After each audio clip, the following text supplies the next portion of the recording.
and specifically coaches who say that there's only one way to manifest, that's an absolute lie.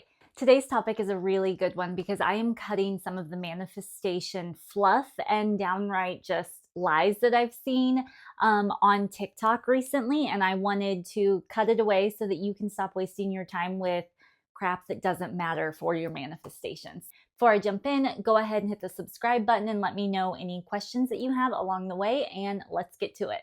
First things first, the one that I think probably trips people up the most is anybody that puts out there the one way you have to manifest, the ultimate way, the only way that you can manifest is if you do X, Y, and Z. And now, look, I know some people do that for like a clickbait thing, or that they feel like it's a good way to get eyes on their content, and that's a whole separate thing. But for individuals and specifically coaches who say that there's only one way to manifest, that's an absolute lie. If that was the case, everybody out there would be doing the exact same things all day long, manifesting the lives they have. And we know that's not the case. We know individuals live their life differently and that things play out differently for one person than they do for another. But to actually see coaches teaching there's only one way to manifest and they have the secret special way to do it is crazy. I have my own way of doing things. I, made an entire video walking you through it. But as you go through it, I talk about the different ways that you can achieve the same results. Some people do really well with visualization. Some people do meditation. Some people do journaling and scripting. All of those ways work. You are always the power behind the manifestation. It's just about what you are going to be consistent with and what makes you feel good.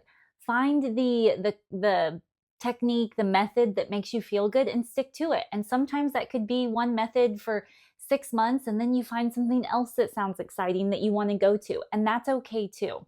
It doesn't matter what method or what technique you do. Find one that makes you excited, that you like doing, that makes you feel empowered, and stick with it. Don't hop around until your manifestations show up for you, because when you are consistently doing something, you are consistently being something, and that is when manifestations come to you. Number 2, when I got into manifestation, I definitely entered through the law of attraction route, and I think that's how a lot of people end up in manifestation kind of content and taking in information, which is great. I think however you come across this kind of information, spiritual teachings, I think it's meant to be how it's meant to be. However, the one toxic thing that I found from the law of attraction community was the premise or the idea that you need to be positive 24/7. And that even sometimes gets played out in the law of assumption community, where you have to be that version of you that already has it, which I truly believe in. But it doesn't mean that you can't have, emotions, that you can't have a bad day, that you can't, feel into something, or maybe something in contrast happens to your manifestation and you're upset about it. You do not have to be 24/7 positive, high vibe, ignoring the 3D completely while not living a human experience. That's just not true. The thing is, when you are being the person who already has what they want, I teach identity-based manifestation, meaning your self-concept is kind of key to what you pull in. Somebody who, for example, is a successful multi-million-dollar entrepreneur is always that person, even when something bad happens. So they're still running a successful business, making money, even when, I don't know, they break their ankle. They still get to be the successful entrepreneur, even though they are physically in pain in that moment. Maybe they went skiing and they broke their ankle and they are feeling that, they're crying, but the thing is, their business isn't going to collapse because they're having a bad day because they broke their ankle. No, because their identity, their self-concept is that of somebody who is a successful CEO, or, somebody that makes millions of dollars a year. It doesn't matter. Jeff Bezos, Bill Gates, Oprah, they all have things that happen, but their identity at their core is of a successful individual. That is why it is okay to, be manifesting a new love life, an SP, and still have something that upsets you, and realize that you are somebody who's embodying having a loving partner, having a loving relationship. And so maybe you have a terrible email from work that day. You're allowed to feel that kind of anger, that frustration, and then move on from it because you are still being the person who has the love life that you want, who has the SP that you want. So realizing that your self concept and how you are feeling or how something is playing out in a day doesn't mean that it's stopping your manifestation. Just like Oprah probably has bad days. She's had, I know she loves her dogs. She's had dogs that have passed away. Oprah still gets to be Oprah, even when her dogs pass away and she feels those feelings and she feels those emotions. You are allowed to experience life. You are a human here having a human experience, and that is okay.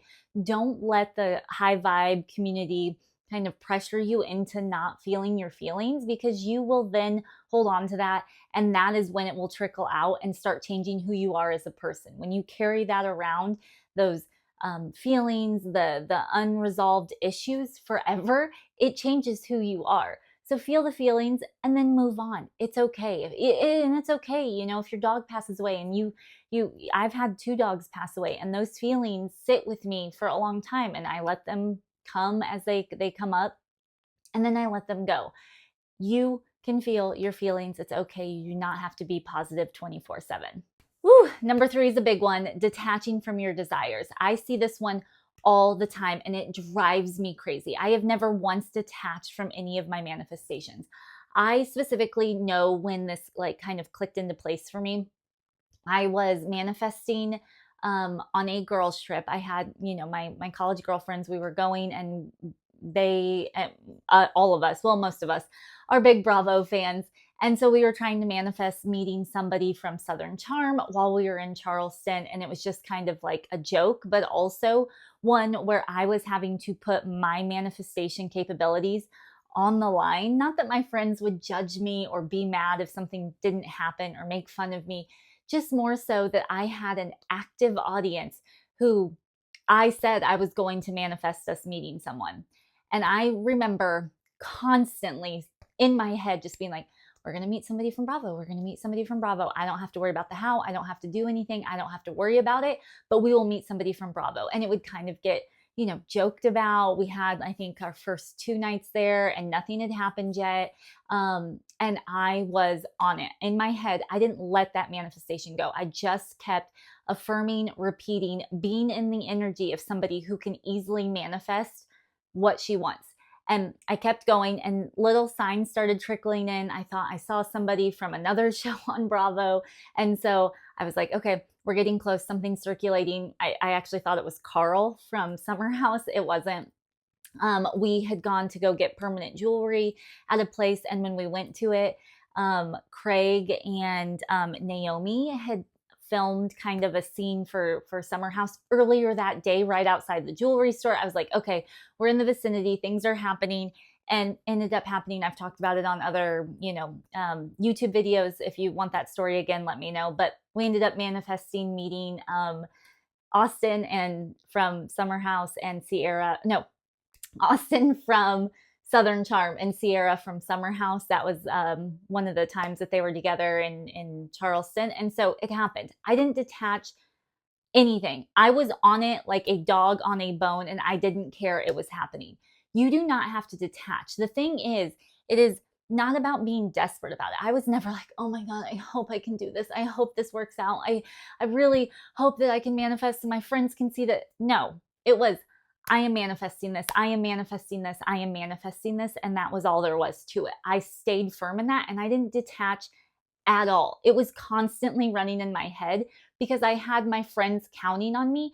And that, number one, felt like pressure to show up. And that's okay. You can manifest on a deadline. You can manifest with pressure. You can manifest however you choose to.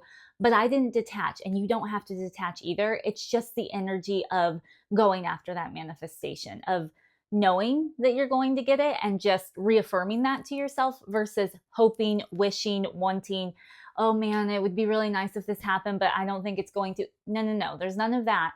It's detaching in a way of knowing that you can do it. And I never detach, because when I want a manifestation, I want a manifestation, and there's no ifs, ands, or buts about it. You do not need to detach to manifest, period. This one will ruffle feathers, especially as somebody who is a manifestation teacher. There is not one manifestation coach that is better than all of the others, myself included. The thing is, these laws that we talk about, the law of assumption, the law of attraction, manifestation, the spiritual laws that we teach, the spiritual teachings that we, present to you, it's all the same. The thing is, you have to find a manifestation teacher, coach, guru, online presence, whatever, that you resonate with. I've been in this community for a long time. I have seen a lot of the faces over and over again. Some of them I love, and I myself take in their energy because I like to be in it. Others, it's not for me, but people love them. Their students love them. That is okay. But there is not one manifestation teacher, one guru that has the answer to everything, that is going to tell you exactly how to do something. That's not the case. There is not one that is better than the other. Obviously, I am not talking about actually just like terrible people who are just trying to grift you and get your money. I'm talking about the fact that we are all out here teaching the same things in just different ways. Find a teacher, find a coach that you like their energy, that you like their content, that you like the way they present it, and follow them. That's it. But if you get bored of them and you find somebody else, that's okay too, myself included. If my energy doesn't connect with you, that's okay. There will be another manifestation coach, teacher that will kind of sit right with you. And that's what's important. You are meant to find the people that will help you, that will guide you at the time that it happens. So don't overthink this. If you like somebody and you like their energy, go for it. If you don't, unfollow and move on. That's it. Don't overthink it. Like I said, we're all out here teaching the same thing. It's just sometimes something will resonate, will land with the way they talk, will come across. Some people are more scientific when they talk about manifestation. Some are more kind of light and airy, kind of the, woo-woo side of things, very spiritual. I can't get behind some of that. I like a little more grounded teachings, but it's all the same. Just find somebody you like, stick with it, implement what they give to you, and then transform your life. That's the whole point. If you are following somebody and doing what they say and you're not seeing any results, okay, find somebody else. Somebody out there will connect with you and they will make those pieces fall into place so that manifestation can become easier for you. I've seen it happen with myself, with my students, with people on the internet. It doesn't matter. Find one that you like and call it a day. And the last one that I'm going to talk about today that I see a lot of, and I used to put so much pressure on myself about, is that you have to have gratitude lists, that you have to be grateful, that you have to live in this perpetual kind of feeling of gratitude to manifest. Now, here's the thing. I think gratitude can highly, highly shift your energy, and it can shift it quickly, because when you are feeling grateful, it's really hard to be depressed or to feel a type of way or feel frustrated when you can see all of the things that you're feeling grateful in the moment. The thing is, you do not have to practice gratitude to manifest. There are a lot of times where things just happen because I, can manifest quickly with things that I have no kind of subconscious reprogramming that has to happen. Meeting people is very easy for me. Manifesting people is very easy for me. I think it's something I don't have any sort of resistance to. So I don't have to write a gratitude list out to like meet somebody. When I've wanted to meet Bravo people, when I've wanted to meet like Amanda Francis, one of the coaches that I really look up to, when I've, wanted to meet a friend, when I have wanted to have business partners, I've been able to manifest all of that. There's no issue for me there. And none of those did I have to do gratitude lists to get those manifestations. In fact, when I manifest people, I can usually manifest within 24 to 48 hours. It's extremely quick and easy for me to manifest people into my life. I never am making gratitude lists when I am manifesting people. Sometimes if I am feeling in a funk because something happened, like I said, when my dogs passed away, they passed away at different times, 2 years apart, but that's a very hard thing for me. I will go through gratitude to help shift me. I'm in a happy, loving marriage. I'm safe. Our bills are paid. We, get to travel. I can kind of use that to shift my energy, but I don't use it as a manifestation technique. And you do not have to do that to manifest. If it feels good, do it. If you like making a gratitude list every morning, do it. But do not feel guilt tripped into making gratitude lists because you see people say that you have to manifest. That's not the case. And it's okay if gratitude lists do nothing for you. I never write them down. I'll feel them. When it's a nice day out, sometimes I'll kind of get in my feelings in a good way. And I'm just like, man, life is really freaking good. And I'm so lucky. But you don't have to live in that kind of gratitude feeling for a long period of time to manifest. So just know, use it if it feels good, lose it if it doesn't. It's okay. You don't have to do it. I don't do it a lot when I'm manifesting. It's not required, and that's not something I teach on. Again, do what you want, but gratitude's not required to manifest on the day-to-day.